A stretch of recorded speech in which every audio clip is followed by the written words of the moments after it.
그리스도 안에 있는 복. 에베소서 1장 3절에서 14절 말씀입니다. 찬송하리로다. 하나님 곧 우리 주 예수 그리스도의 아버지께서 그리스도 안에서 하늘에 속한 모든 신령한 복을 우리에게 주시되 곧 창세전에 그리스도 안에서 우리를 택하사 우리로 사랑 안에서 그 앞에 거룩하고 흠이 없게 하시려고 그 기쁘신 뜻대로 우리를 예정하사 예수 그리스도로 말미암아 자기의 아들들이 되게 하셨으니 이는 그가 사랑하시는 자 안에서 우리에게 거저 주시는 바 그의 은혜의 영광을 찬송하게 하려는 것이라. 우리는 그리스도 안에서 그의 은혜와 영광의 풍성을 따라 그의 피로 말미암아 속량 곧 죄 사함을 받았느니라. 이는 그가 모든 지혜와 총명을 우리에게 넘치게 하사 그 뜻의 비밀을 우리에게 알리신 것이요 그의 기뻐하심을 따라 그리스도 안에서 때가 찬 경륜을 위하여 예정하신 것이니 하늘에 있는 것이나 땅에 있는 것이 다 그리스도 안에서 통일되게 하려 하심이라. 모든 일을 그의 뜻의 결정대로 일하시는 이의 계획을 따라 우리가 예정을 입어 그 안에서 기업이 되었으니 이는 우리가 그리스도 안에서 전부터 바라던 그의 영광의 찬송이 되게 하려 하심이라. 그 안에서 너희도 진리의 말씀 곧 너희의 구원의 복음을 듣고 그 안에서 또한 믿어 약속의 성령으로 인치심을 받았으니 이는 그 기업의 보증이 되사 그 얻으신 것을 속량하시고 그의 영광을 찬송하게 하려 하심이라. 아멘.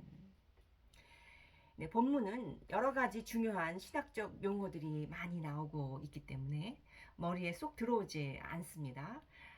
문장도 길고 그 단어도 또 그 단어 같은 느낌이 들지요. 그래서 새 번역으로 다시 한번 읽어드리겠습니다. 우리 주 예수 그리스도의 아버지이신 하나님을 찬양합니다. 하나님께서는 그리스도 안에서 하늘에 속한 온갖 신령한 복을 우리에게 주셨습니다. 하나님은 세상의 창조 전에 그리스도 안에서 우리를 택하시고 사랑해 주셔서 하나님 앞에서 거룩하고 흠이 없는 사람이 되게 하셨습니다. 하나님은 하나님의 기뻐하시는 뜻을 따라 예수 그리스도를 통하여 우리를 하나님의 자녀로 삼으셨습니다. 그래서 하나님이 하나님의 사랑하시는 아들 안에서 우리에게 거저 주신 하나님의 영광스러운 은혜를 찬미하게 하셨습니다. 우리는 이 아들 안에서 하나님의 풍성한 은혜를 따라 그의 피로 구속, 곧 죄 용서를 받게 되었습니다. 하나님은 우리에게 모든 지혜와 총명을 넘치게 주셔서 그리스도 안에서 미리 세우신 하나님의 기뻐하시는 뜻을 따라 하나님의 신비한 뜻을 우리에게 알려주셨습니다.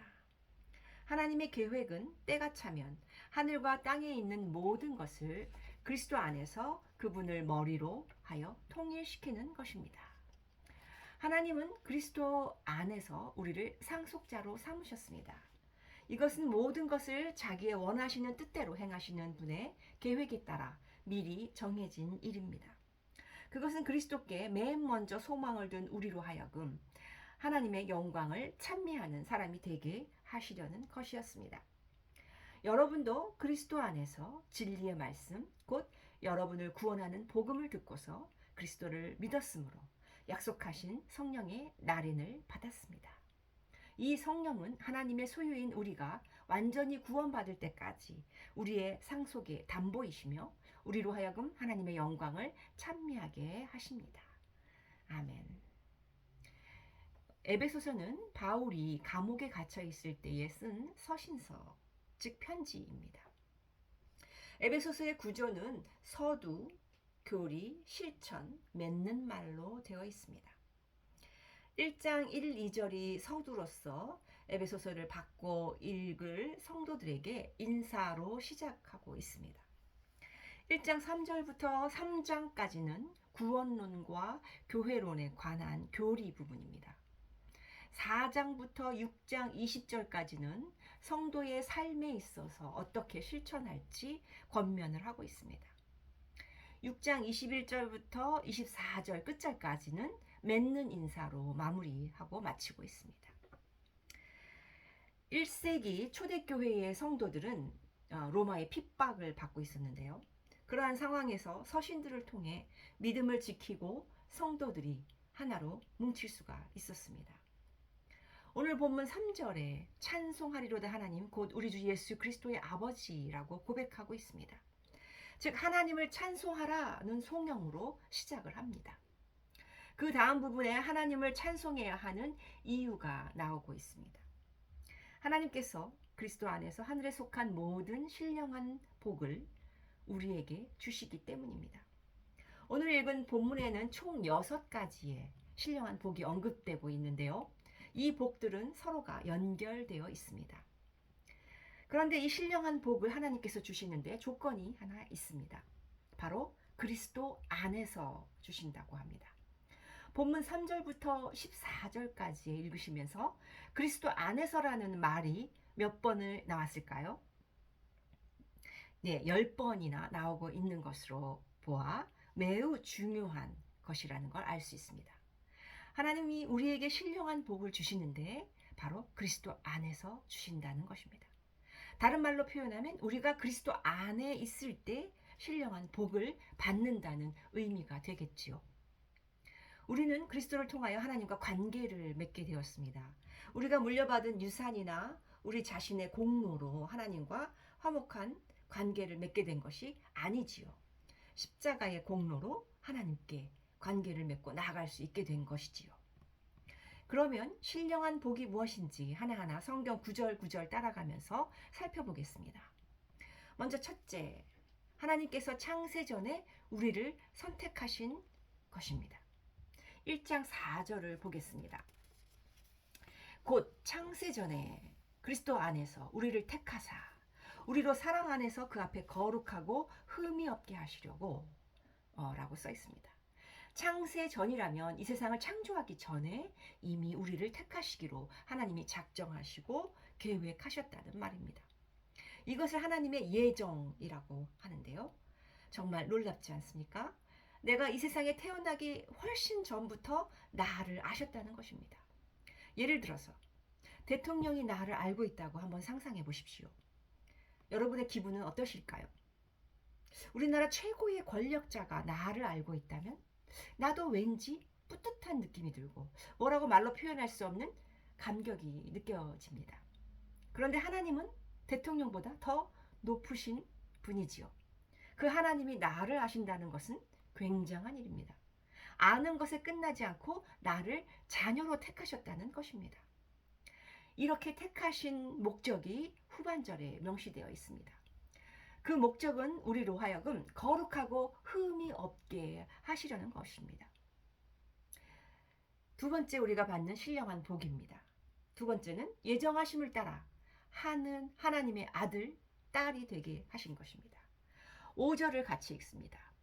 그 기쁘신 뜻대로 우리를 예정하사 예수 그리스도로 말미암아 하나님의 아들들이 되게 하셨으니 우리가 하나님의 자녀가 된 것입니다. 여러분들은 자녀를 키워보셨습니까? 네, 부모의 마음을 잘 아실 것입니다. 네, 자녀가 건강하게 잘 자라기를 바라는 마음, 행복하게 잘 살아가기를 바라는 마음이 바로 부모의 마음이죠. 마찬가지로 하나님의 마음도 똑같습니다. 세상에 수많은 사람들이 있지만 모두 다 하나님의 자녀가 되지는 않습니다. 하나님이 주시는 은혜를 두 가지로 나눠 볼 수 있는데요. 첫 번째는 일반 은혜가 있고요. 두 번째 특별 은혜가 있습니다. 일반 은혜는 믿는 자건 믿지 않는 자건 간에 똑같이 내려주시는 하나님의 은혜입니다. 예를 들어서 태양빛을 볼 수 있습니다. 태양빛은 누구에게나 믿든 안 믿든 모든 세상 사람에게 누구에게나 비춰줍니다. 또 공기를 또 누구에게나 주십니다. 이렇게 자연을 통해 오는 은혜, 이것이 일반 은혜입니다. 그러나 특별 은혜는 하나님의 자녀인 자만이 누리는 은혜를 말합니다. 예를 들어 죄사함을 받는 은혜, 이것은 하나님의 자녀만이 누릴 수 있는 은혜입니다.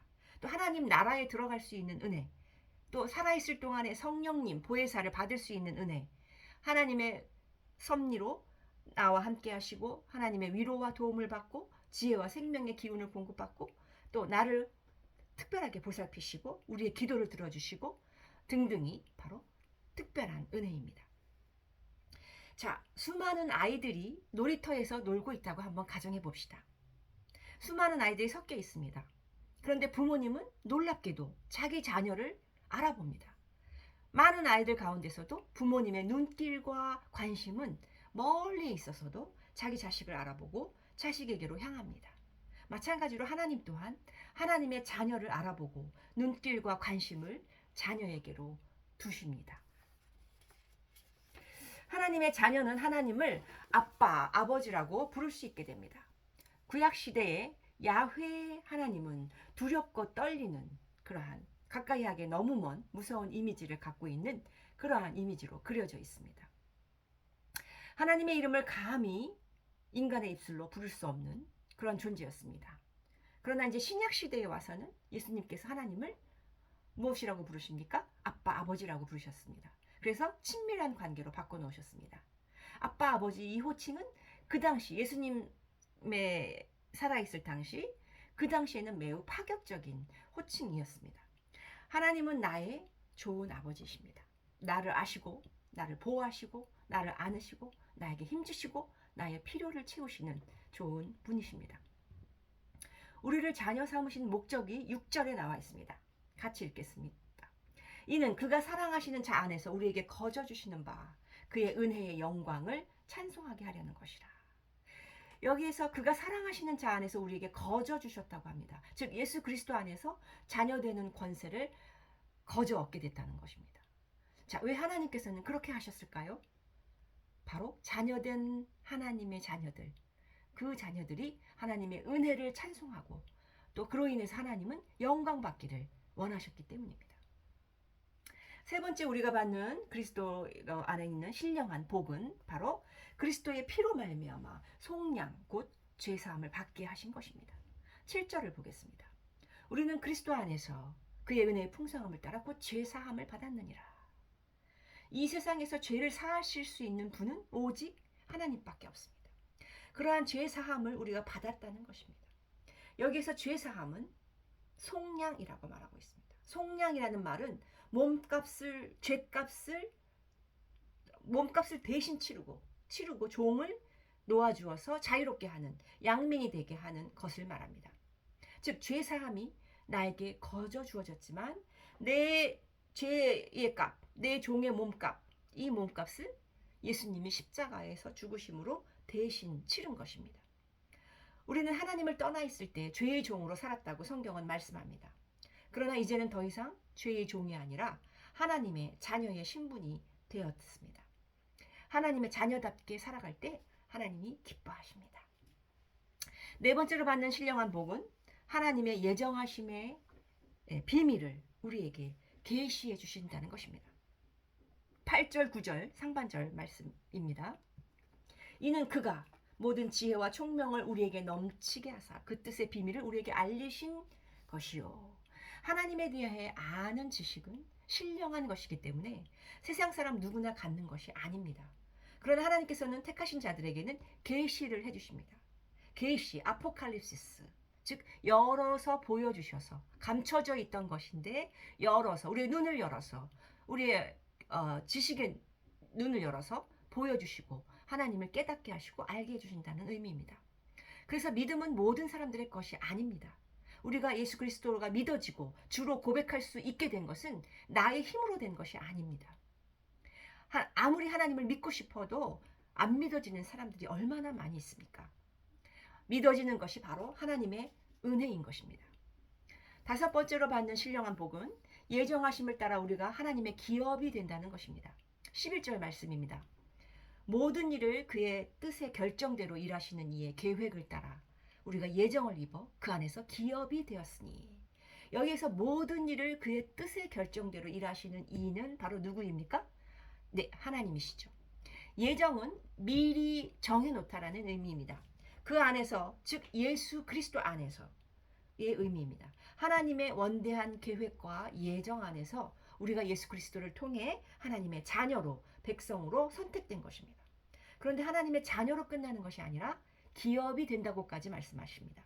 기업이라고 표현된 단어의 헬라어의 원어의 뜻은 유산, 재산, 구원이라는 의미를 포함하고 있습니다. 즉 하나님의 자녀이며 동시에 하나님의 소유된 백성이 되고 그 소유된 백성으로서 하나님의 유업을 이을 자가 된다는 것입니다. 14절에도 기업이라는 단어가 나오고 있는데요. 이는 우리 기업의 보증이 되사 그 얻으신 것을 속량하시고 그의 영광을 찬송하게 하려 하심이라. 여기에서 기업의 보증이 되신 분이 바로 예수 그리스도입니다. 그 목적은 하나님의 영광을 찬송하게 하려는 것입니다. 즉 속량을 받아 하나님의 백성이 된 자들로부터 영광을 받으시고 찬송을 받기 원하셨기 때문입니다. 여섯 번째로 받는 그리스도 안에 있는 신령한 복은 그리스도 안에서 약속의 성령으로 인치심을 받는 것입니다. 13절입니다. 그 안에서 너희도 진리의 말씀 곧 너희 구원의 복음을 듣고 그 안에서 또한 믿어 약속의 성령으로 인치심을 받았으니. 자, 성령의 인치심에서 이는 도장을 말합니다. 즉 인간의 눈에는 보이지 않지만 하나님의 영인 성령께서 하나님의 소유된 백성들의 표시로 우리에게 도장을 찍어 놓았다는 것입니다. 예수님은 부활 승천 후에 제자들에게 그와 같이 버려두지 않고 성령님을 보내주겠다고 약속하셨습니다. 그 약속대로 성령님이 우리에게 오셨습니다. 성령은 헬라의 원어로는 파라클레이토스라고 합니다. 보혜사, 조언자, 위로자, 중재자, 지혜, 총명, 모략의 영, 재능의 영, 지식의 영, 하나님을 경외하는 영 등등 성경은 여러 가지로 표현하고 있습니다. 성령님은 내 안에 함께 거하고 계시고 나를 도와주고 계십니다. 언제까지일까요? 바로 하나님 나라 갈 때까지입니다. 그런데 이러한 성령님이 내 안에 충만히 거하시도록 내 편에서 우리 편에서 계속 기도로 요청해야 합니다. 하나님의 풍성한 은혜를 사모하며 날마다 담대하게 은혜의 보좌 앞에 나아가는 저와 여러분들 되시기를 간절히 소원합니다. 그래서 그리스도 안에 있는 복들을 우리가 받아 누리시고 우리 모두가 하나님 나라 갈 때까지 승리하는 모두가 되기를 소원하고 기도합니다.